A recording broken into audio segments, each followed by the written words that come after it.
ధనుసు రాశి వాళ్లకు ఈ వారం అనుకూలంగా ఉంటుంది. శుభవార్తలు కూడా కలిసి వస్తుంటాయి. గతంలో చేపట్టి ఆగిపోయినటువంటి పనులు అనుకోకుండా తిరిగి ప్రారంభించుకోవటం, వాటి యందు ప్రయోజనాలు పొందేటటువంటి అవకాశాలు కూడా ఉంటాయి. వివిధ రూపాల్లో గతంలో మీ అవసరాల కోసం చేసిన అప్పులు ఏవైతే ఉంటాయో వాటిని తీర్చివేయగలుగుతారు. ఉద్యోగపరంగా అనుకూలమైనటువంటి ఫలితాలు ఉంటుంటాయి. కుటుంబ పరంగా, వ్యవహార పరంగా ఈ వారం కొన్ని శుభవార్తలు వినేటటువంటి అవకాశాలు కనిపిస్తున్నాయి.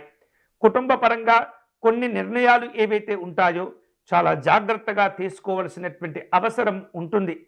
లేనట్లయితే అనవసరమైనటువంటి చికాకులు, ఆందోళనలు ఇబ్బంది పెడుతుంటాయి. ఈ వారం కష్టమైనటువంటి కొన్ని రకాల పనులు కూడా ప్రారంభించేటటువంటి అవకాశాలు ఉంటాయి.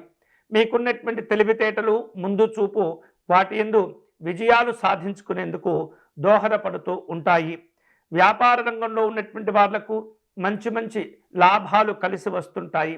నిరుద్యోగులు గతంలో పడినటువంటి ఇబ్బందులకు ప్రస్తుత కాలం కొంత ఉపశమనాన్ని కలిగిస్తుంది. ఉపాధి అవకాశాలు కూడా లభించబోతూ ఉన్నాయి.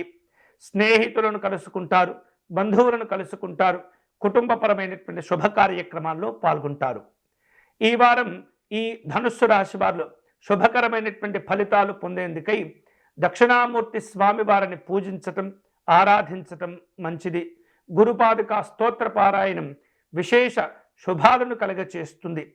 వీలైతే కనుక పసుపు రంగులో ఉన్నటువంటి గన్నేరు పుష్పాలను సేకరించి స్వామివారికి అర్చన నిర్వహించండి. పేదవారికి కాయగూరలు దానం చేయటం, అన్నదానం చేయటం వల్ల మరిన్ని శుభ ఫలితాలు పొందవచ్చు.